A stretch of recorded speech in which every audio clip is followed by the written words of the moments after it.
और मेरे तेज दोस्तों, क्या हाल है? पढ़ रहे हो ना अच्छे से? चलो, आज आ चुके हम अपना लेक्चर नंबर 3 लेके। पढ़ रहे थे हम रिएक्शन मैकेनिज्म, और आज का हमारा जो टॉपिक है वो कंसर्न है मेनली न्यूक्लियोफिलिक रिएक्शन के साथ। अगर आपको याद हो तो लास्ट लेक्चर में मैंने आपको दो चीजें बताई थी, एक होता है न्यूक्लियोफिलिसिटी और एक होता है बेसिसिटी। बहुत बढ़िया। तो जो न्यूक्लियोफिलिसिटी होता है वो मेनली किससे डील करता है? वो डील करता है सब्स्टिट्यूशन से।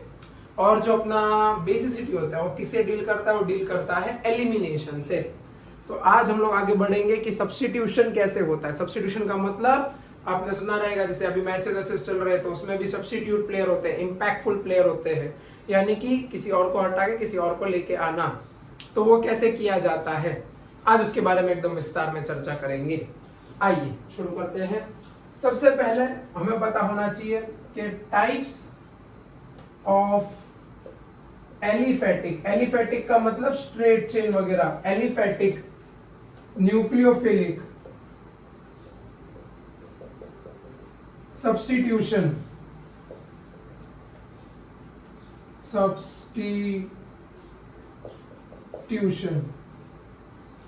रिएक्शंस कितने प्रकार की होती है? तो भाई साहब ये होती है दो प्रकार की। कितने प्रकार की? दो प्रकार की। एक होती है SN2 और एक होती है SN1। सर पहले 2 क्यों लिखा, बाद में 1 क्यों लिखा? क्योंकि 2 आसानी से समझ लेते हैं ना, तो उसके बाद हमें 1 समझने में इतनी दिक्कत नहीं आती, इसीलिए इसको हम कहते हैं बायमॉलिक्यूलर। उल्टा पढ़ा जाता है बायमॉलिक्यूलर न्यूक्लियोफिलिक सब्स्टिट्यूशन रिएक्शन। क्या कहते हैं? बायमॉलिक्यूलर। बाय क्यों? बिकॉज दो है, 2। तो बायमॉलिक्यूलर न्यूक्लियोफिलिक सब्स्टिट्यूशन रिएक्शन उल्टा पढ़ा जाता है इसको। और इसको हम लोग कहते हैं unimolecular nucleophilic substitution reaction.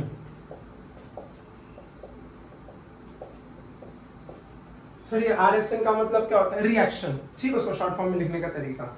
तो SN2 का मतलब क्या होता है? Bimolecular nucleophilic substitution reaction. और SN1 का मतलब क्या होता है? Unimolecular nucleophilic substitution reaction. आई बात समझ में? अब क्या होता है SN2, उसके ऊपर चर्चा करते हैं। SN2 आज पूरी चर्चा हम इसी के ऊपर करेंगे कि SN2 क्या होता है, क्यों होता है, क्या करना चाहिए। तो मैं इसकी एक डेफिनेशन लिख रहा हूं, पढ़ लीजिए आप। The concerted mechanism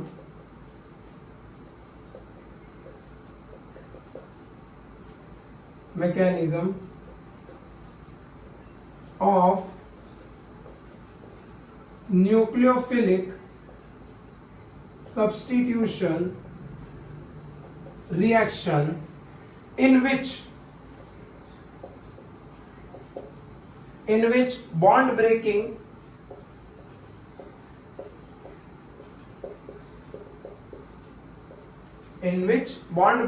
and bond forming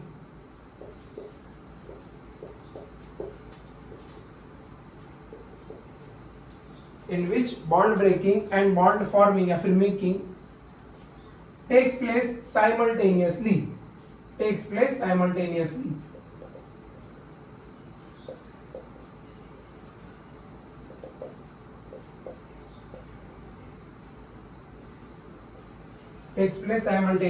is known as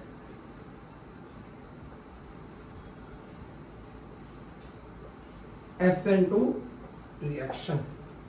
तो क्या कहना चाहता है SN2? SN2 हमसे ये कहना चाहता है कि वो रिएक्शन जिसमें bond breaking and bond forming एक साथ हो, उसको हम कहते हैं क्या? SN2 reaction. क्या कहते हैं? SN2 reaction. क्या कहते हैं? SN2 reaction.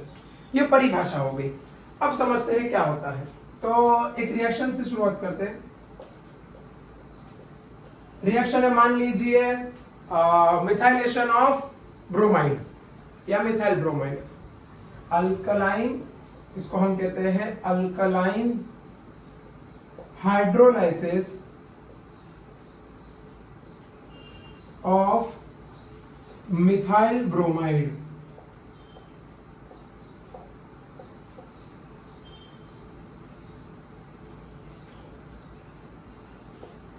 क्या कहना चाहता है? Alkaline hydrolysis of methyl bromide. तो इसमें क्या होता है कि जब when methyl bromide react with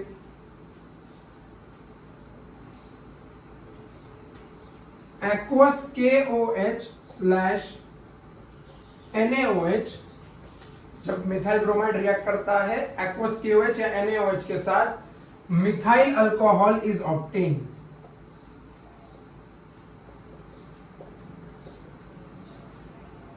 alcohol is obtained, यानी कि रिएक्शन समझते हैं। जैसे कि मान लीजिए आपके पास है रिएक्शन ये वाली CH3Br, जब इसको आप ट्रीट करोगे KOH या फिर NaOH के साथ और थोड़ा सा हीट करोगे, डेल्टा का मतलब होता है हीट करना, डेल्टा का मतलब क्या होता है? हीट करना। तो इस केस में जो बनेगा वो बनेगा CH3OH और साथ में क्या निकल जाएगा? KBr slash NaBr, KBr slash NaBr, ये होगी रिएक्शन। अगर आयोनिक फॉर्म में चाहिए तो भी मैं आपको बता देता हूं क्या होता है आयोनिक फॉर्म का मतलब। आयोनिक फॉर्म का मतलब ये होता है कि आपने लिया मिथाइल ब्रोमाइड, आपने उसकी रिएक्शन करवाई किसके साथ? OH माइनस के साथ, एक्वस, यहां पे लिख लेते हैं एक्वस और यहां पे लिख लेते हैं एक्वस। OH माइनस आयन है, उसके फॉर्म में कराई, तो यहां पे जो आपको प्रोडक्ट मिलेगा वो मिलेगा CH3OH और साथ में क्या निकल जाएगा? Br minus. क्या निकल जाएगा? Br minus. आई बात समझ में? अभी तक मैंने मैकेनिज्म क्या होता है वो नहीं समझा, अभी तक मैंने आपको ये बताया कि होता क्या है। तो जिसमें बॉन्ड ब्रेकिंग और बॉन्ड फॉर्मिंग एक साथ होता है, साइमल्टेनियसली का मतलब होता है एक साथ,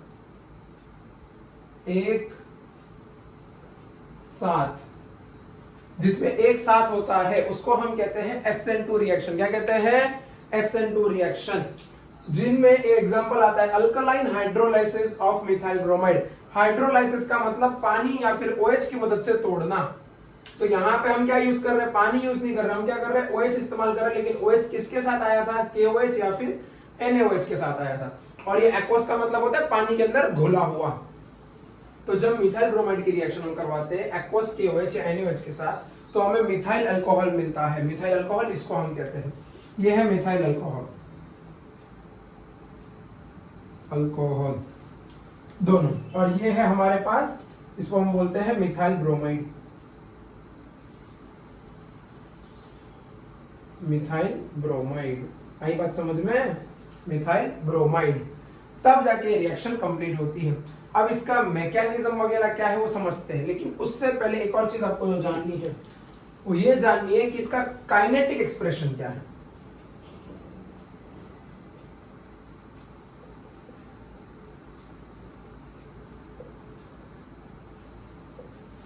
अब ये जो काइनेटिक एक्सप्रेशन है, आप क्लास 12वीं में जब जाओगे ना, तो उसमें आपको एक पूरा चैप्टर आता है केमिकल काइनेटिक्स करके, 6 चैप्टर है केमिस्ट्री का। आप देखना, उसमें आपको मालूम पड़ेगा कि ये काइनेटिक एक्सप्रेशन क्या चीज है। तो अभी मैं आपको बता देता हूं क्या होता है। जैसे कि एक होता है rate of reaction, chemical kinetic expression जो होता है वो होता है रेट ऑफ रिएक्शन। आपने सुना रहेगा 11th में एक चैप्टर आता है काइनेमेटिक्स करके, या फिर मोस्टली ना वन प्लेन, उसको हम कहते हैं काइनेमेटिक्स। तो जहां पे भी ये वर्ड आता है ना काइनेमेटिक्स, उसका मतलब होता है रफ्तार से खेलना। रफ्तार से खेलना यानी कि स्पीड वगैरह चेक करना। तो यहाँ पे भी काइनेटिक वर्ड इस्तेमाल हुआ है। काइनेटिक का मतलब होता है कितनी स्पीड से रिएक्शन हो रही है, कितनी रेट, कितना फास्ट है उसका रेट होने का। तो रेट ऑफ रिएक्शन जो होता है वो डिपेंड करता है। अब मान लो आपके पास एक कार है, उस कार की स्पीड है कुछ अच्छी खासी। अब क्या कार अपने आप ऐसे चलने लगेगी? नहीं, उसके अंदर पेट्रोल भी चाहिए रहता है। तो कार को अगर मेरे को उसकी रफ्तार टेस्ट करनी है तो दो चीजें चाहिए, एक तो कार होनी चाहिए सबसे पहली, और दूसरा पेट्रोल, और एक और चीज चाहिए रहता है कार चलाने वाला। आई बात समझ में? तो रेट ऑफ रिएक्शन क्या होता है, जो डिपेंड करता है कि तुमने क्या क्या लिया था शुरुआत में। से कार ली, पेट्रोल लिया, जब तुम कार पेट्रोल ले लोगे तुम्हारी गाड़ी एकदम मस्त अच्छे से चल जाएगी। उसी प्रकार से यहाँ पे तुमने क्या लिया है, दो रिएक्टेंट लिए हैं। सर ये रिएक्टेंट क्या होता है हमें नहीं पता, बेसिक बेसिक चीजें हैं, सुनते रहो समझते रहो। जो एरो के लेफ्ट हैंड साइड लिखा रहता है, ये लेफ्ट हैंड है मेरा, एरो के लेफ्ट हैंड साइड लिखा रहता है उसको हम कहते हैं रिएक्टेंट, और जो एरो के राइट हैंड साइड लिखा रहता है उसको हम कहते हैं प्रोडक्ट। ऐसा क्यों, ये रिएक्ट करते हैं तभी हमें ये मिलता है, और जो मिलता है उसको हम क्या कहते हैं, प्रोडक्ट कहते हैं। क्या कहते हैं, प्रोडक्ट कहते हैं। क्या कहते हैं, प्रोडक्ट कहते हैं।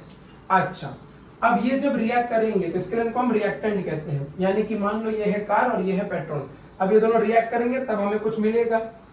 यानी कि जितनी रफ्तार जो भी होगी वो किस पे डिपेंड करेगी, यहाँ पे इन दोनों पे। किस पे डिपेंड करेगी, इन दोनों पे। तो यहाँ पे जब लिखा जाता है रेट ऑफ रिएक्शन तो ऐसा कहा जाता है कि rate of reaction is the product of the reactants involved in it. Reactants, rate of reaction is the product of reactants involved in it. Sir आप प्रोडक्ट भी बोल रहे हो, रिएक्टेंट भी बोल रहे हो। प्रोडक्ट का मतलब यहाँ पे होता है मल्टीप्लीकेशन। मल्टीप्लीकेशन, प्रोडक्ट का मतलब क्या होता है यहाँ पे, मल्टीप्लीकेशन। किसका मल्टीप्लीकेशन, दोनों रिएक्टेंट का। अब यहाँ पे दो है इसलिए मैं दो कह रहा हूं, आई बात समझ में। जैसे इसको हम शॉर्ट में लिखते हैं ROR। क्या लिखते हैं, ROR, रेट ऑफ रिएक्शन।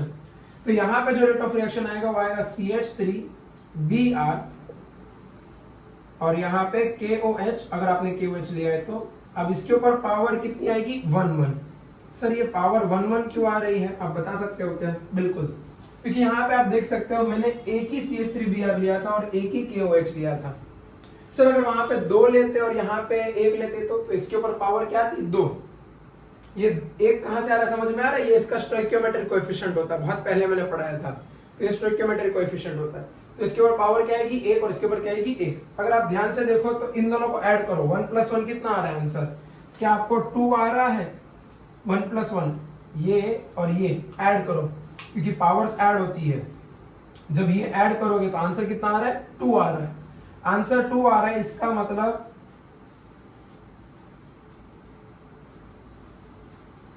समझे, वो 2 कहां से आ रहा है कि इसको बायमोलिक्यूलर क्यों कहते हैं, इसको बायमोलिक्यूलर क्यों कहते हैं, वो इसीलिए क्योंकि इसके अंदर 2 मॉलिक्यूल्स अलग अलग इन्वॉल्व है।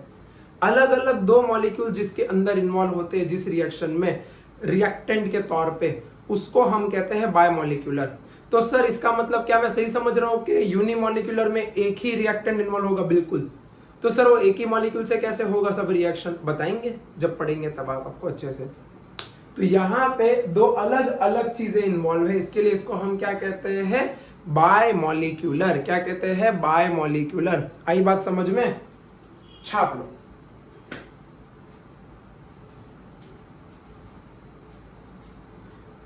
कर लिया? चलो अब एक और चीज बताते हैं। तो rate of reaction is the product of the reactants involve in it. तो ये डायरेक्टली प्रोपोर्शनल होता है, जैसे कि यहाँ पे आता है प्रोपोर्शनलिटी साइन। अब कभी भी प्रोपोर्शनलिटी साइन हटाना रहता है तो एक कांस्टेंट आता है, कोई भी कांस्टेंट, तो यहां से आ जाएगा ये is equal to K CH3Br 1 KOH 1। ये K क्यों आया, बिकॉज ये है प्रोपोर्शनलिटी कांस्टेंट। क्या है, प्रोपोर्शनलिटी कांस्टेंट। क्या है, प्रोपोर्शनलिटी कांस्टेंट। कि प्रोपोर्शनल है, इसको हटाने के लिए हमने क्या लिखा है, K लिखा है। नोट कर लो फटाफट। चलिए अब हम लोग क्या करते हैं, इसके मैकेनिज्म के बारे में जानते हैं। तो सुनना समझना एकदम अच्छे से, जहां ना आए समझ में पूछ लेना। सर हम कैसे पूछेंगे, हम तो कैमरे के पीछे हैं, और क्या पता सर हम तो आपका लेक्चर देख भी नहीं रहे। बहुत बढ़िया बच्चों, ऐसे ही तुम्हें चाहिए बिल्कुल तुमसे। अब मैकेनिज्म की बात करें तो भाई साहब मैकेनिज्म जो होता है इसका, ये होता है single step mechanism. It is of 1 step mechanism. Sir एक स्टेप का मैकेनिज्म है तो इसको बायमोलिक्यूलर क्यों कहते हैं, क्योंकि उसके अंदर 2 रिएक्टेंट्स इन्वॉल्व होते हैं, इसीलिए। आओ समझते हैं अब क्या होता है इसके अंदर। तो जैसे कि मैंने आपको बोला था कि मिथाइल ब्रोमाइड का हाइड्रोलाइसिस करवाते हैं तो हमें क्या मिलेगा, अल्कोहल मिलेगा। कैसे होता है आओ समझते हैं। ये कार्बन है, मान लीजिए, सुन लेना एकदम अच्छे से ध्यान से, कार्बन है, यहाँ पे है हाइड्रोजन, ठीक, आई बात समझ में, यहाँ पे है हाइड्रोजन, और ये मैंने आपको सारी चीजें पढ़ा रखी है, वेज डैश वगैरह,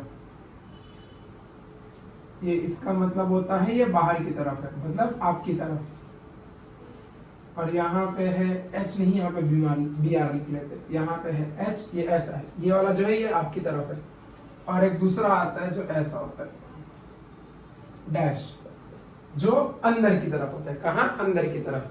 तो एक प्लेन ऑफ पेपर इमेजिन कीजिए, ये प्लेन ऑफ पेपर है ऐसा, इसमें ये कार्बन रखा हुआ यहाँ पे, इस कार्बन से यहाँ पे है बी आर, फिर यहाँ पे है बी आर, उसके बाद ऊपर की तरफ है क्या, एक H, नीचे की तरफ है क्या, एक H, B R H H H। आई बात समझ में। ऐसे ऐसे कोई पेपर मान लीजिए, पेपर ऑफ शीट है, तो इसमें इस तरफ है एक बी आर, ये है एक बी आर, यहाँ पे है एक H, ऊपर की तरफ है एक H, नीचे की तरफ है एक H, ऐसा स्ट्रक्चर है इसका।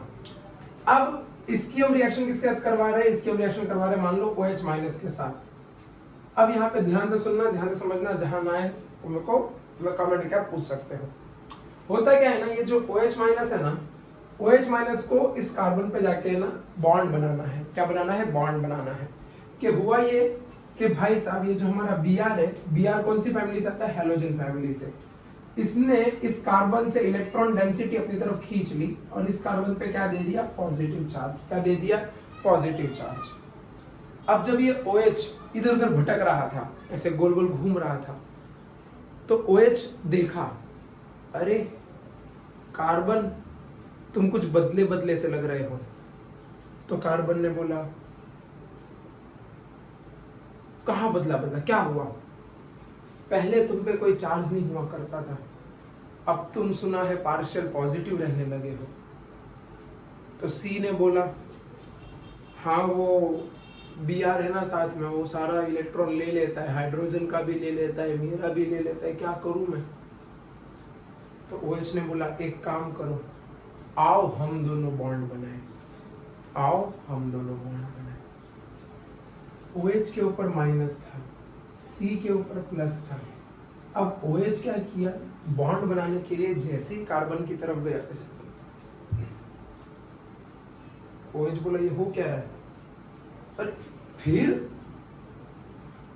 OH को तब मालूम पड़ा कि भाई साहब आगे एक ऐसा ग्रुप है जिसके पास भी नेगेटिव चार्ज है, भले पार्शियल है लेकिन नेगेटिव चार्ज तो है।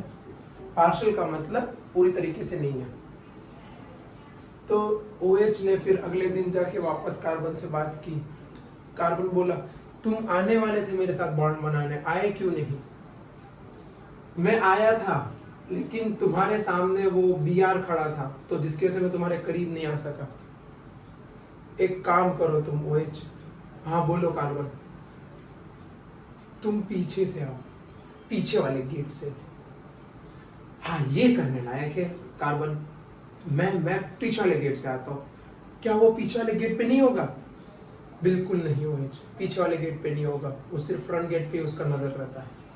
तो अगले दिन ये OH वापस गया उसके मोहल्ले में, और ये OH जाके इधर से ऐसे पीछे से गया हमला करने, पीछे से। अब ये सवाल है, पीछे से हमला किया तो इसको कुछ तो बोलेंगे ना हम लोग साइंटिफिक लैंग्वेज में, इसको हम कहते हैं back side bonding. Back side bonding, इसका मतलब क्या होता है बैक साइड बॉन्डिंग का, या back side attack of bonding का। इसका मतलब ये होता है कि nucleophile attacks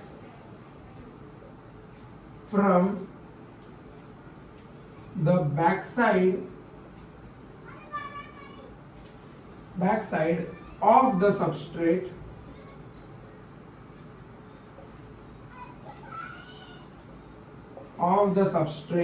due to repulsive nature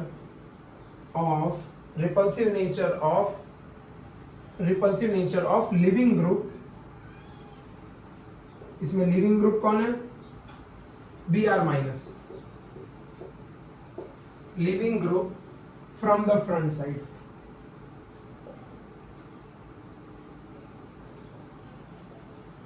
from the front side.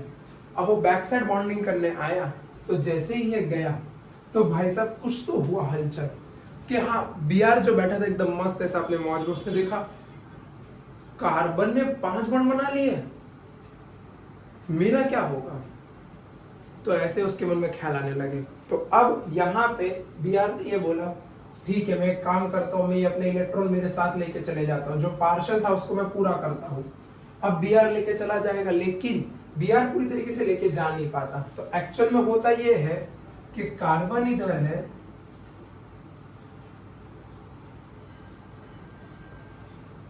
ये आता है हाइड्रोजन, ये आता है हाइड्रोजन, ये आता है हाइड्रोजन। तो भाई साहब देखो पूरा ध्यान से, तो ये OH पूरा बॉन्ड बना नहीं है, OH का कार्बन के साथ बॉन्ड बना नहीं है, और ये Br का पूरी तरीके से बॉन्ड टूटा नहीं है। ऐसा दिखाई देता है ये पूरा का पूरा स्ट्रक्चर। लग रहा है ना कैसा आदमी ऐसा खड़ा हो गया करके, हाँ बस वैसा ही। तो ये बॉन्ड पूरी तरीके से टूटा नहीं और ना ही ये पूरी तरीके से जुड़ा हुआ है। ये जो प्रोसेस है यहाँ पे जो होता है कि OH का जो है ये है बॉन्ड फॉर्मिंग, और यहाँ पे है ये है bond breaking.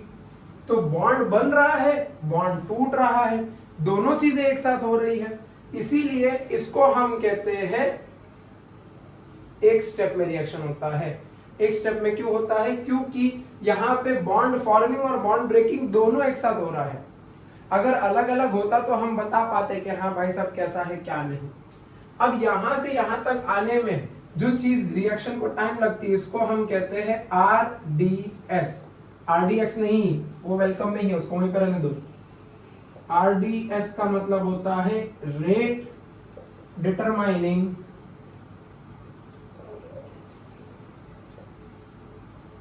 Reaction step. RDS का मतलब होता है रेट डिटरमाइनिंग स्टेप। और ये जो स्टेट आता है इसको हम कहते हैं transition state.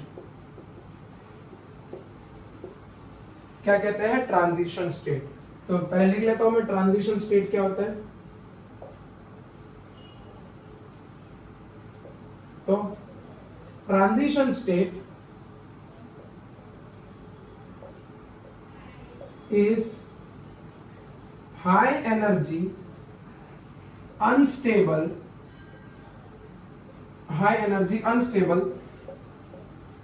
short-lived species, high energy unstable short-lived species which cannot be isolated।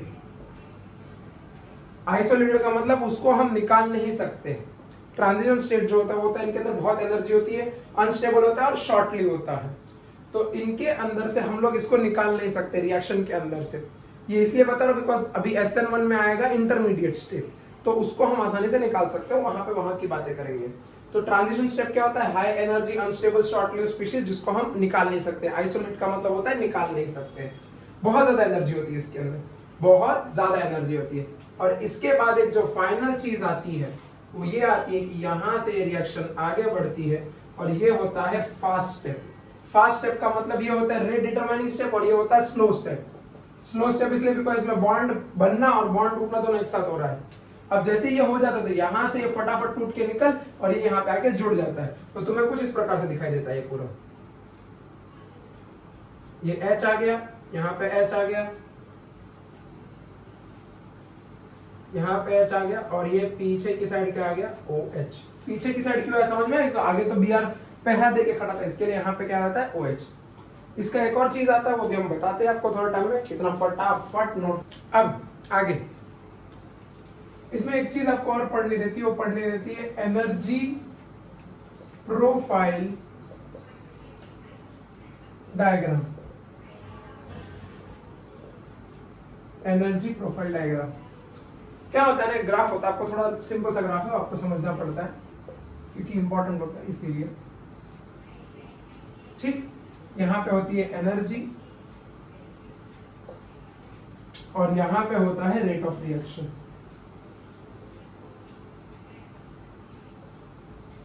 तो मान लेते हैं हमारे जो प्रोडक्ट्स थे वो यहाँ पे कहीं पे पड़े हुए थे, या फिर रिएक्टेंट्स जो यहाँ पे कहीं पे पड़े हुए थे, CH3Br प्लस OH माइनस, ये यहाँ पे रखे हुए थे। ये क्या है? ये हमारे रिएक्टेंट्स है, रिएक्टेंट्स, इसको क्या कहेंगे हम लोग? रिएक्टेंट्स। ये क्या है? हमारे रिएक्टेंट्स।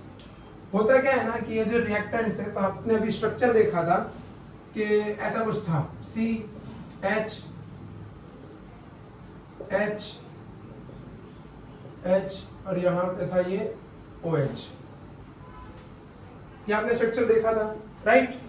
अगर ये बना था फाइनली, मैं आपको इंटरमीडिएट स्टेट का बताऊं तो कुछ आपको ऐसा दिखा था इंटरमीडिएट स्टेट का, राइट? अब सुनते रहना। पता क्या है ना, जब लोग रिएक्टेंट करना चालू करते हैं ना, तो इन लोग की एनर्जी जो है वो बढ़ना शुरू करती है, एनर्जी धीरे धीरे इंक्रीज करना शुरू करती है।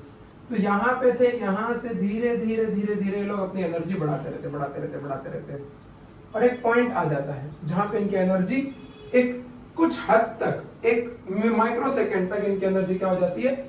फिक्स हो जाती है, यानी कि कांस्टेंट हो जाती है, ऐसे। ये जो है इसको हम कहते हैं ट्रांजिशन स्टेट। ट्रांजिशन स्टेट की एनर्जी सबसे ज्यादा होती है, सबसे ज्यादा, एकदम हाईएस्ट लेवल की एनर्जी होती है। इसके लिए वो उठती है और सबसे टॉप पे पहुंच जाती है। जैसे ही आपको दिखे यहाँ पे एक पीक आया, आपको दिख रहा है, ये सब हम लोग एक्सपेरिमेंट करते हैं लैब में बैठे बैठे, कैसा होता है कैसा नहीं। तो एक पीक दिखता है आपको यहाँ पे, और यहाँ पे आपको दिखता है कि हाँ ये है ट्रांजिशन स्टेट। इसके बाद होता यह है कि धीरे धीरे धीरे धीरे इसकी एनर्जी कम होती है। एनर्जी इतनी कुछ कम हो जाती है कि भाई साहब वो जो रिएक्टेंट थे उससे भी कम हो जाती है, और कुछ यहाँ पे पहुंच जाती है, और यहाँ पे आके आपका जो रहता है, यहाँ पे बनता है आपका प्रोडक्ट। और प्रोडक्ट क्या था? CH3OH plus Br minus.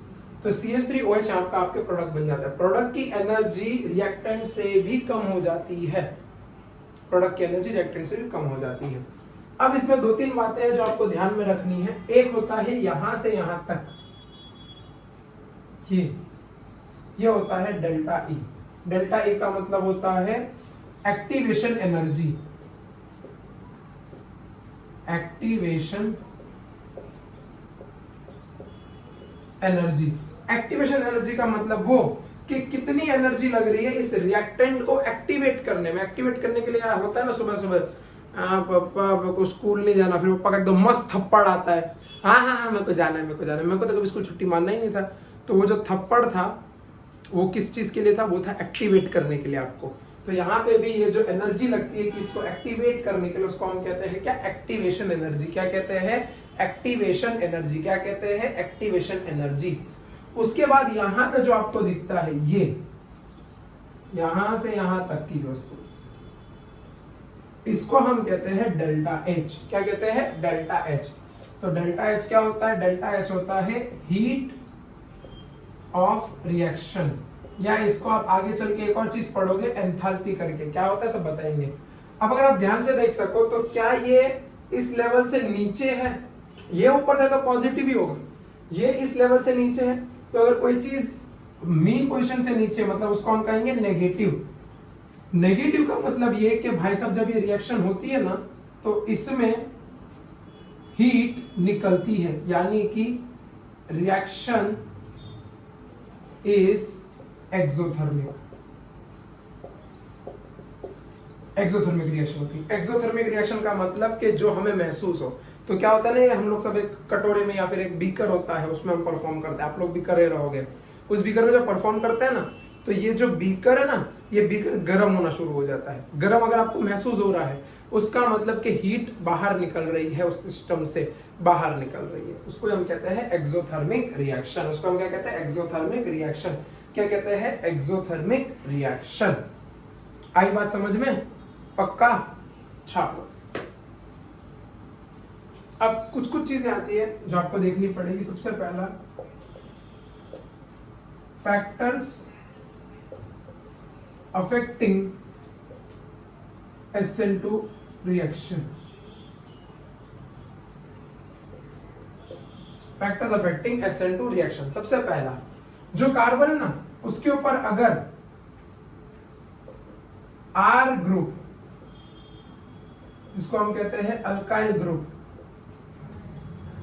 If R group या alkyl group is more on carbon atom, then the bulkiness increases, जिसकी वजह से क्या होता है, due to which backside attack of nucleophile decreases. यानी कि जितने ज्यादा कार्बन के ऊपर ग्रुप होंगे, अल्काइल ग्रुप का मतलब उसी के भाई बहन ज्यादा होंगे, उतना कम क्या होगा, बैकसाइड अटैक होगा। अब ये बल्कीनेस क्या होता है, बल्कीनेस का मतलब होता है जैसे सुमो पहलवान की तरह हम उसको ट्रीट करते हैं। एक कार्बन है, उसके पास 3 हाइड्रोजन है और यहाँ पे है Br। एक कार्बन है, उसके पास 2 हाइड्रोजन है और यहाँ पे है एक अल्काइल ग्रुप। एक कार्बन है, उसके पास है 2 हाइड्रोजन, यहाँ पे है Br और उसके पास है 2 नहीं, इस बार एक ही हाइड्रोजन और 2 बल्कि ग्रुप। और एक कार्बन है जिसके पास Br है और तीनों क्या है, अल्काइल ग्रुप। अल्काइल ग्रुप का मतलब सुमो पहलवान। अब अगर आप यहाँ पे ध्यान से देखो, हाइड्रोजन बहुत छोटे छोटे हैं, बहुत छोटे छोटे होते हैं, तो ये हाइड्रोजन के एटम तो इतने से रहेंगे। लेकिन भाई साहब प्रॉब्लम ये आ जाती है कि हमारे ये जो R ग्रुप है ना, इसका साइज ये होता है।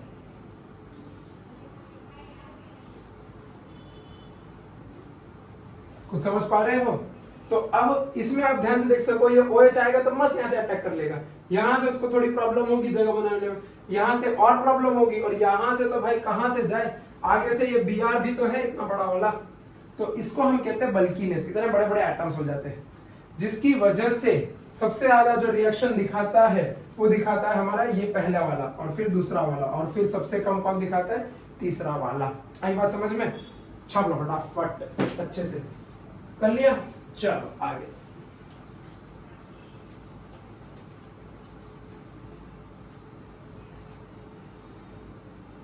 जो तीसरी चीज होती है वो ये होती है, दूसरी चीज होती है नेचर ऑफ लिविंग ग्रुप।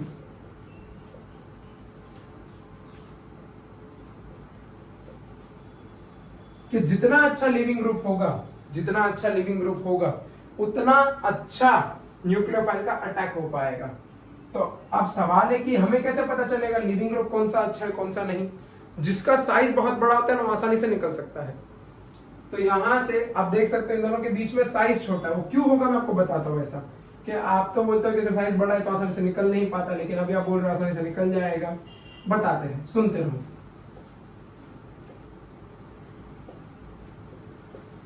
देखो ये 3 मैंने आपके सामने, 4 आपके सामने हाइड्रोजन फैमिली के रखे हैं ग्रुप्स। होता ये है ना कि यहाँ पे ये जो CH3 है और ये जो F है, इसका साइज कंपैरेटिव होता है, जिसकी वजह से क्या होता है कि इन दोनों के बीच में बॉन्ड जो रहता है ना, अच्छा खासा बना रहता है। जबकि यहाँ पे आप देखोगे इन दोनों के बीच का साइज ये कुछ होता है, और यहाँ पे आप देखोगे इन दोनों के बीच का कुछ साइज ये होता है, और यहाँ पे अगर आप देखोगे ये होता है। फर्क समझ रहे हो? तो यहाँ पे ये अच्छे से बॉन्ड बना के बैठे हैं, यहाँ पे थोड़ा कमजोर, थोड़ा और कमजोर, तो ये आसानी से इसको हम निकाल सकते हैं। तो सबसे अच्छा लिविंग ग्रुप ये है, फिर ये है, और फिर लास्ट में वो वाला है, क्योंकि वहां पे बॉन्ड स्ट्रांग है। जिसका बॉन्ड स्ट्रांग, वो आसानी से निकल नहीं पाएगा और ज्यादा नुकसान करेगा। छाप लो, छाप लिया? चलो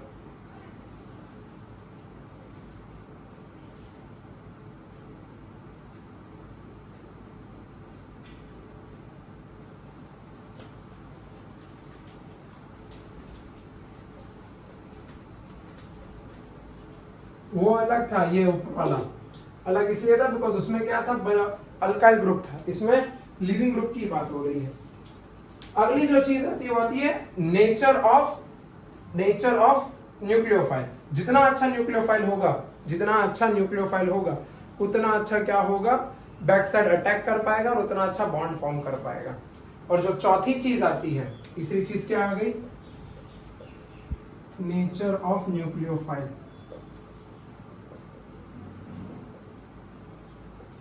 the more stronger the nucleophile is,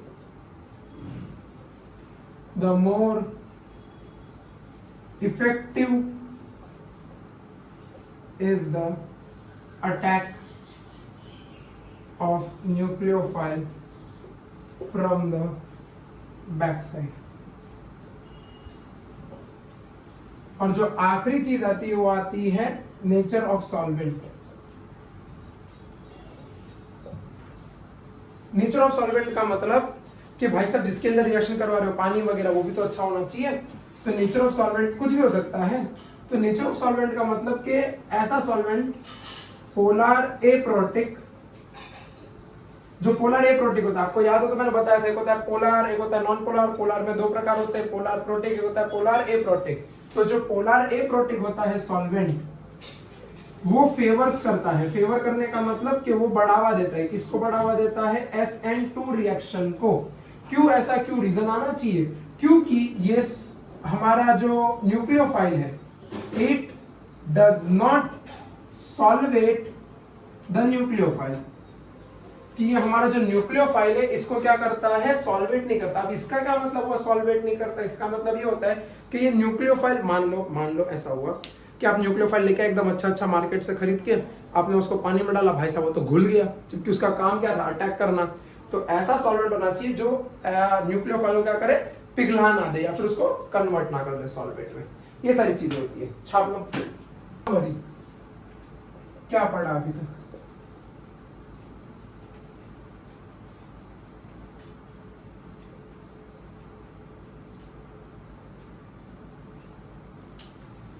क्या क्या पढ़ा है सिंपल? सबसे पहली चीज जो हमने पढ़ी वो पढ़ी कि ये है वन स्टेप रिएक्शन या फिर मैकेनिज्म। सबसे पहली चीज। दूसरी ये चीज पढ़ी कि ये भाई साहब बैक साइड अटैक करते हैं।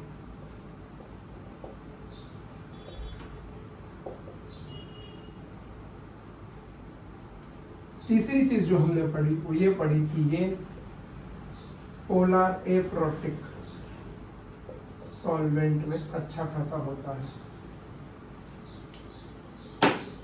चौथी चीज जो हमने ये पढ़ी कि रिएक्टिविटी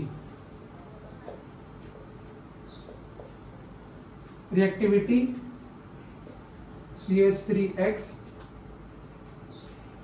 सबसे, फिर 1 डिग्री, फिर 2 डिग्री और एंड में 3 डिग्री अल्काइल। मेरे ख्याल से समझ गए कि 1 डिग्री 2 डिग्री क्या होता है? कार्बन के साथ 3 अगर ये जुड़े तो उसको हम 3 डिग्री कहते हैं। आई बात समझ में? ये चीजें हमने पढ़ी इतनी। और कुछ पढ़ा क्या? हाँ, इसमें कोई भी इलेक्ट्रोफाइल नहीं जनरेट होता, कोई भी इलेक्ट्रोफाइल की जरूरत नहीं पड़ती। इसमें इलेक्ट्रोफाइल की जरूरत नहीं पड़ती। ये चीजें थी इसमें पढ़ने वाली। चमका कि नहीं चमका? बस यही था। SN2 पूरा जितना था सब पढ़ा दिया आपको। बाकी अच्छे से कर लीजिए और कुछ भी डाउट रहेगा तो पूछ लेना। तो तब तक के लिए thank you so much, bye bye.